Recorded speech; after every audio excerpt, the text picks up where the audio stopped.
Right. Imagine being Martin Lewis, Britain's most trusted financial expert, waking up every single day to find your face plastered across dodgy adverts selling everything from fake Bitcoin schemes to non-existent boiler installations, knowing that people are losing thousands of pounds because scammers are using your reputation to rob them blind, and watching the government take swift action on one type of online harm, whilst seemingly dragging their feet on another. Well, Martin's had enough, and he's just taken his frustration directly to the Prime Minister in what can only be described as a masterclass in polite British outrage. He's basically asking Sir Keir Starmer why fraud victims don't seem to matter as much as victims of other online harms, and honestly, it's a question that desperately needs answering.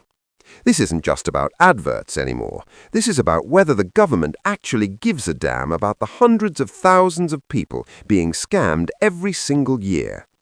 Quick favor, if this content is valuable to you, please hit that subscribe button and click the bell icon.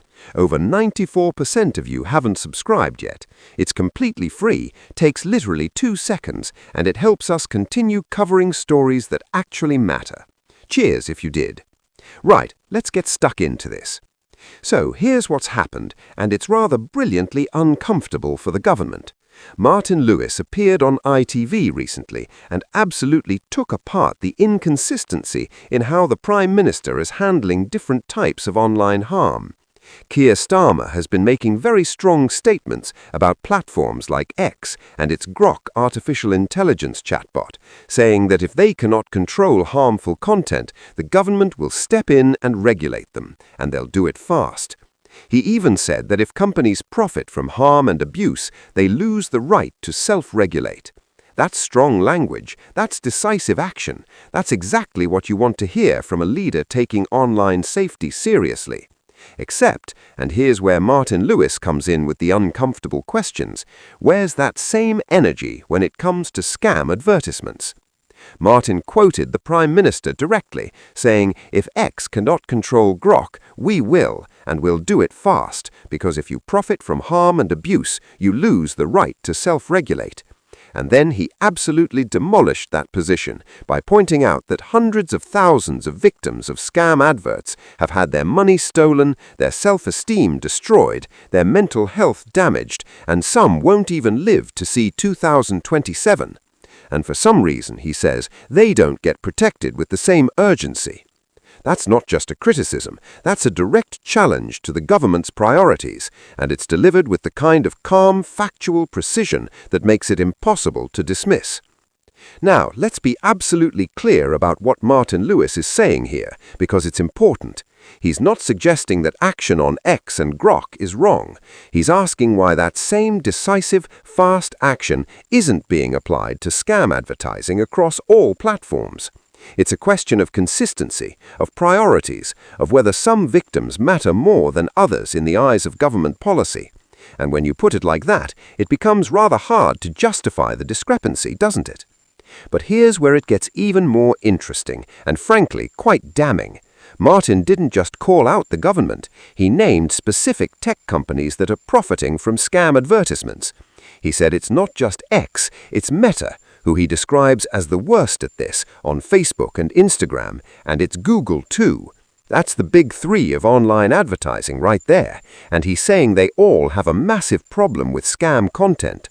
These aren't small platforms with limited resources. These are some of the wealthiest, most technologically advanced companies in human history, and yet somehow they cannot seem to stop fraudsters from running adverts that rob people of their life savings. And Martin made another point that's absolutely crucial. He said these companies literally know they're making billions of pounds a year from publishing these scams. Not millions, billions. Let that sink in for a moment. The platforms are aware of the problem. They're aware that scams are running on their systems, and they're profiting enormously from the advertising revenue those scams generate. That's not negligence, that's a business model. That's making money from other people's misery, and it raises serious moral and legal questions about corporate responsibility. Now, you might be wondering why this is such a personal issue for Martin Lewis, and the answer is quite simple. He's one of the most impersonated people in Britain when it comes to scam advertisements. Recent analysis suggests his image is used by scammers more frequently than any other celebrity in the country. Think about that. Every single day, fraudsters are stealing his face, his reputation, his credibility, and using it to rob innocent people. The examples Martin's team have documented are horrifying. One victim paid £9,500 for a boiler after responding to a fraudulent advert they thought Martin had endorsed. Another person handed over £800 to a fake Bitcoin platform.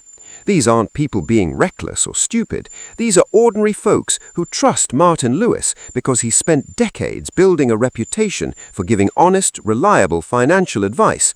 And now that trust is being weaponized against them by criminals who face virtually no consequences whilst the platforms hosting these scams rake in advertising revenue. This isn't even the first time Martin has tried to tackle this problem through the legal system. Back in 2018, he launched a defamation case against Facebook over the thousands of scam adverts using his name and image. The case was settled in 2019, with Facebook agreeing to donate £3 million to establish an anti-scams project and introducing a dedicated reporting tool for UK users. That sounds good on paper, doesn't it? Except here we are, years later, and Martin's appearing on television calling out the exact same problem. The settlement didn't fix anything, it just generated some positive publicity for Facebook, whilst the scams continued unabated. So, let's talk about what the government is actually doing versus what Martin Lewis thinks they should be doing. Recently, the government has taken a very firm stance on issues relating to X and its Grok artificial intelligence chatbot. In other words, this is not theoretical, it has already happened elsewhere. Her message to Britain was unambiguous: reconsider this course of action or face consequences. Now, take a step back and appreciate the sheer absurdity of this moment. Britain, once famed for exporting liberal democratic values, is now being warned by American politicians that it risks sanctions for restricting free speech. The irony is so thick you could spread it on toast. Miss Luna went even further, framing the issue not as technical compliance, but as a political war against Elon Musk and free speech itself. That's a devastating line, because it reframes the entire debate. This is no longer about protecting children from artificial intelligence misuse. It becomes about whether the British state is comfortable suppressing platforms that host uncomfortable opinions. And this is where Sir Keir Starmer finds himself trapped between instincts. On one side, the loyally cautious internationalist who wants strong relations with the United States and a thriving technology sector. On the other, the political leader under pressure from activists, regulators, and party figures who view free speech platforms with suspicion. The danger here is escalation. Ban X or even seriously attempt it, and Britain risks retaliation. Not just rhetorical outrage, but economic consequences, tariffs, trade delays, diplomatic frost.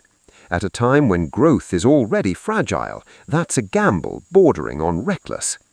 And let us not forget the U-turn factor. Starmer's critics believe this ends the same way many of his toughest-sounding positions do: announcement, headline, backlash, quiet retreat. If that happens, the damage may already have been done, the signal sent, the trust shaken. This entire saga exposes a central tension in modern British politics: the desire to regulate speech in the name of safety versus the reality of living in a globally connected digital economy. You can't pull one thread without tugging the entire web. So, where does this leave us? With a Prime Minister facing pressure from regulators at home, allies abroad, and critics who see this as an attack on free expression dressed up as concern. With a government that wants American investment while antagonizing American tech.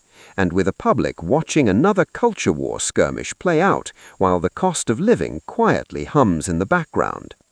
If Sir Keir Starmer truly wants to protect children, the focus should be on enforceable, proportionate rules applied consistently across platforms, not grandstanding threats aimed at a single company because it happens to host inconvenient voices.